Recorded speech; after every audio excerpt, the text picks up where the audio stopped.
Chinese stock investors shouted rebellion online after market plummeted.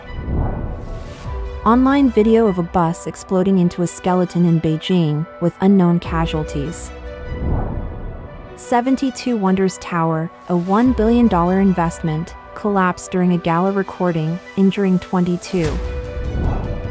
Newly built gymnasium roof collapses under snow, officially leveled overnight as if never built.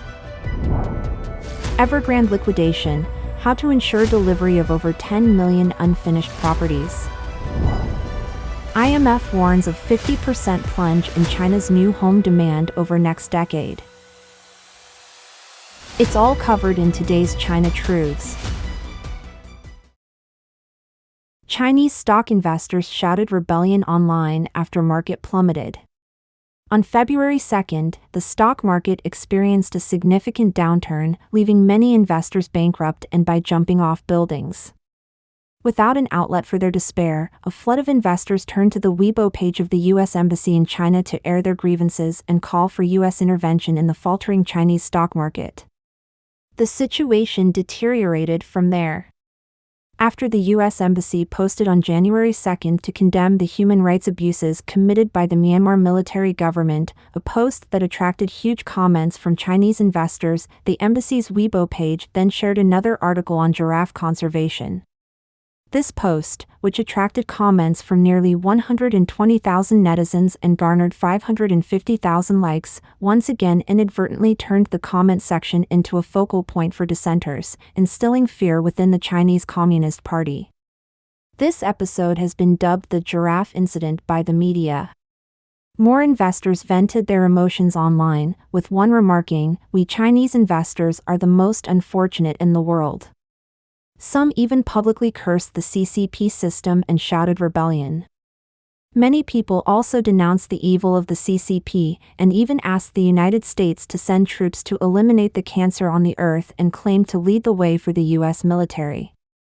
Later that day, the embassy released a video blog post to congratulate the Chinese people on the new year. Shareholders poured in to leave messages.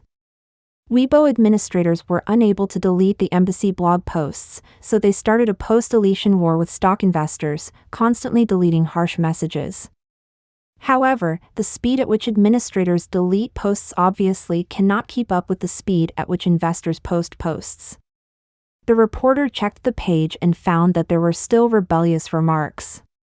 In addition to the investors who shouted rebellion, there were also many former pink investors who left messages, apologizing to the United States, which they often abused in the past, and saying that they were awakened by the iron fist of the stock market and recognized the evil of Beijing's system. In addition to the official account of the U.S. Embassy, blog posts by other big versus online influentials about the stock market have also become places for investors to shout rebellion. Under one of the blog posts, the most popular comment was "The whole internet is calling for Qin Sheng and Wu Guang," referring to the two leaders of the first uprising in Qin dynasty. The second most popular one was scolding Beijing for only bragging every day. A video by Oriental Fortune analyzing the trend of the stock market was once flooded with messages from investors scolding the authorities and calling for rebellion. Then Oriental Fortune was forced to shut down the barrage. On Tushio, many netizens did not directly talk about the stock market, but directed their anger at those in power in the Chinese Communist Party. Some people euphemistically posted posts to oppose Yuan Shirkai's restoration of the monarchy. According to public information, Yuan Shirkai made himself president for life and then boldly announced a new imperial dynasty in China with himself as emperor in 1915 to 1916. In this regard, Mr. Tang Jingyuan, a media personality himself, shared his opinions. Take a look at the number of people who commented, liked, and shared. Additionally, there are others who may not have liked or commented, but their sentiments are likely similar to those who did. In total, there are at least 1 million people involved in this. In simpler terms, people may appear to be asking the United States for help, but what they're truly expressing is their longing for a society like the United States, one that is normal, democratic, and values freedom. They want to replace the current system, which is tightly controlled, oppressive, and exploited by the Chinese Communist Party. Their real message is a strong desire for a complete change in the system, which is currently under tight control, oppressive, and exploited by the CCP. For the party itself, this is genuinely terrifying. This situation signifies a profound shift in public sentiment, transforming into a fundamental change in mainland China's social outlook. It's no longer just an ordinary public opinion event, some might even see it as a coup. The Chinese Communist Party's own mismanagement, leading to persistent stock market crashes, has eroded the people's trust entirely. Online video of a bus exploding into a skeleton in Beijing, with unknown casualties. On February 4th, a video began circulating on WeChat depicting a public bus in a charred and skeletal state, surrounded by multiple fire trucks, with police officers and firefighters present at the scene.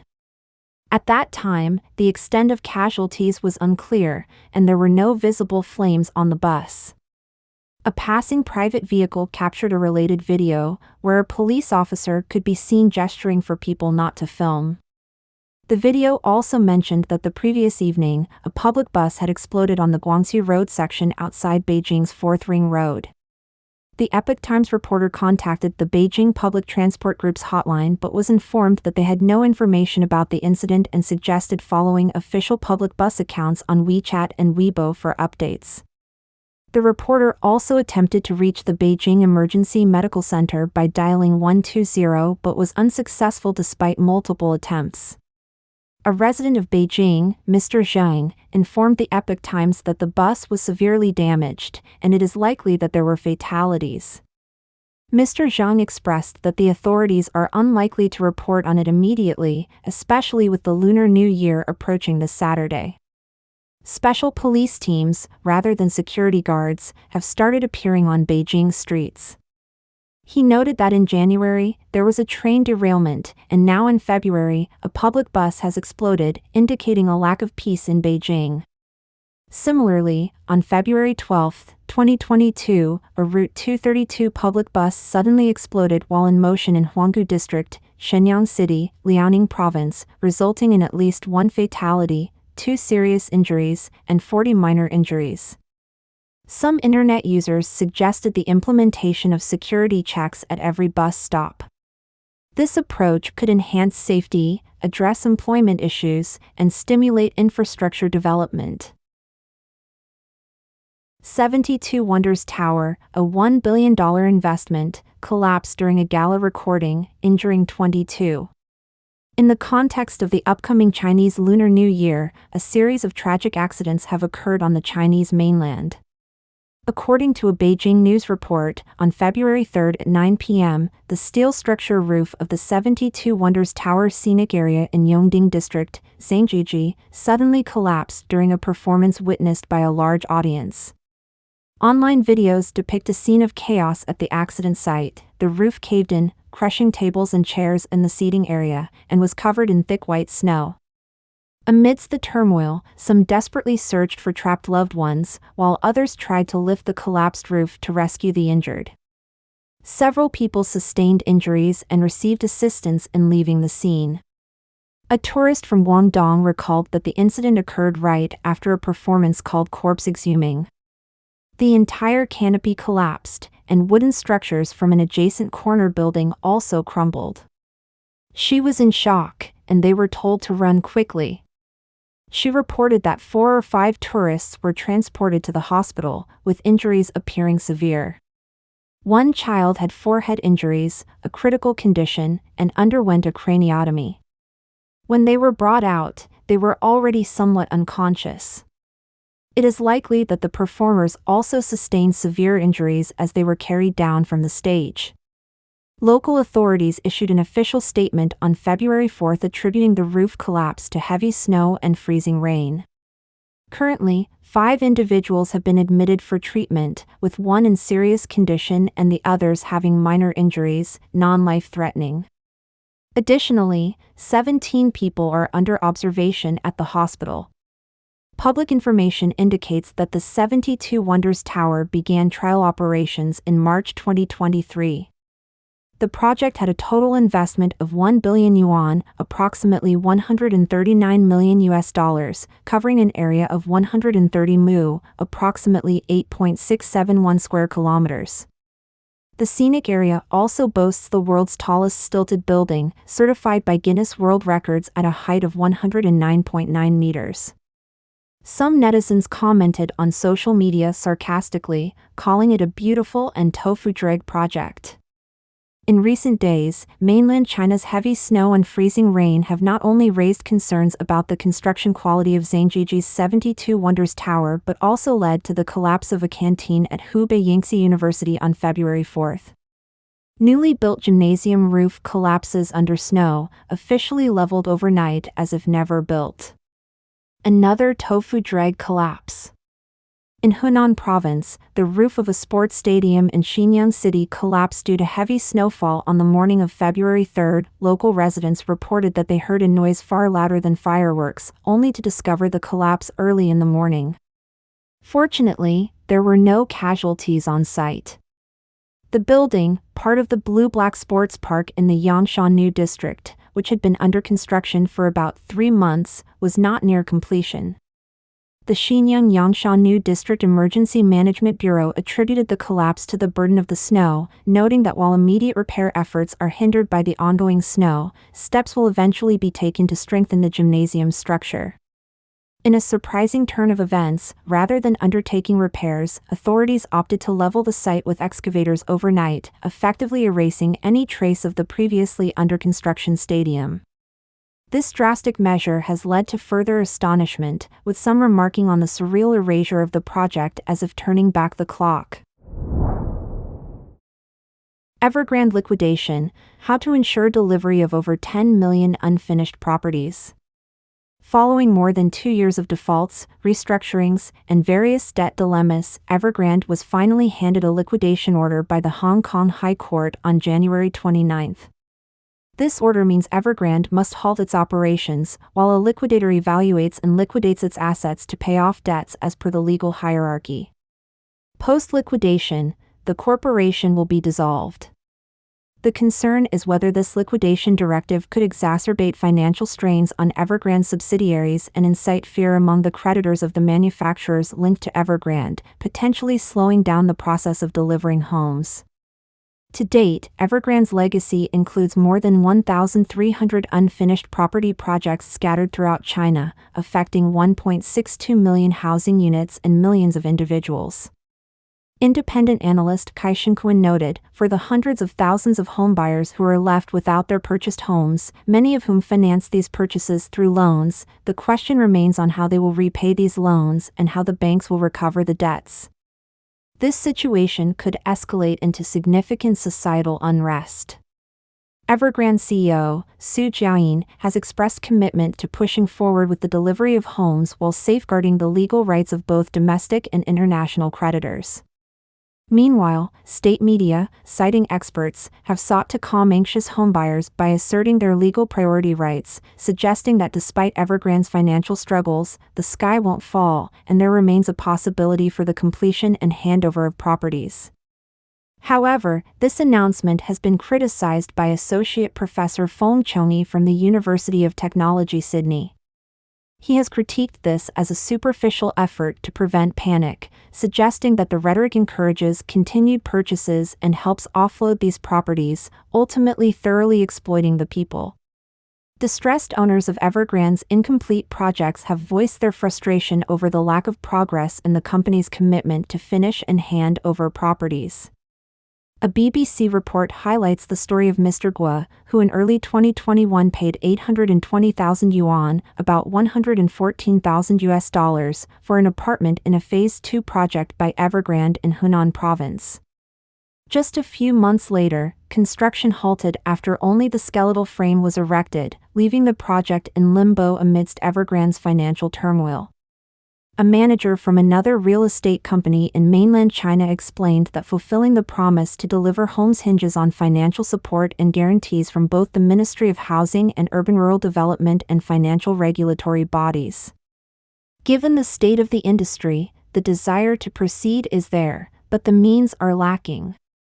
The vast majority of Evergrande's assets and creditors are located within mainland China, necessitating coordination with local attorneys, government bodies, and the legal system. This complexity makes the liquidation process exceptionally challenging.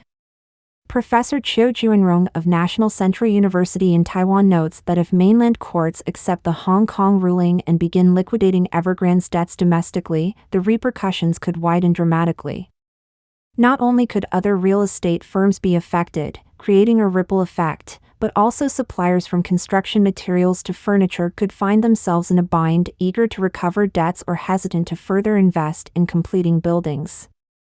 Due to political factors, the process of acknowledging and implementing Evergrande's liquidation ruling in mainland China is anticipated to be protracted and fraught with obstacles, likely extending over a period of at least 5 years. IMF warns of 50% plunge in China's new home demand over next decade. Over the next decade, the International Monetary Fund, IMF, forecasts a 50% drop in China's new home demand, complicating excess inventory absorption and dampening economic growth. This scenario exacerbates local governments' debt risks, highlighting the nation's real estate crisis. The IMF's February 2 press release links this downturn to the real estate sector's weakness, declining external demand, aging population, and sluggish productivity, predicting China's economic growth will slow further in 2024, with inflation expected to rise to 1.3%. The report underscores considerable uncertainty in China's economic outlook, emphasizing the risk of a more significant real estate sector contraction than anticipated. This could depress private demand, strain local government finances, and trigger negative macro-financial feedback loops.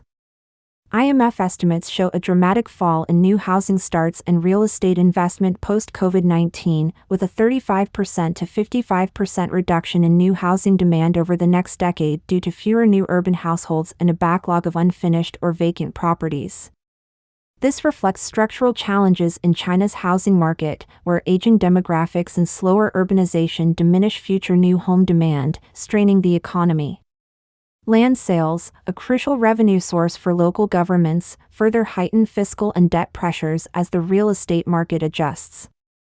The bursting of China's real estate bubble has led to sluggish sales and a spike in housing inventory, potentially taking 5 to 10 years to clear, affecting housing prices and economic forecasts, and impacting global building material prices. Nikkei Asia and CNBC reports confirmed the prolonged absorption period due to weak sales, with China's declining birth rate and improved living standards reducing housing demand.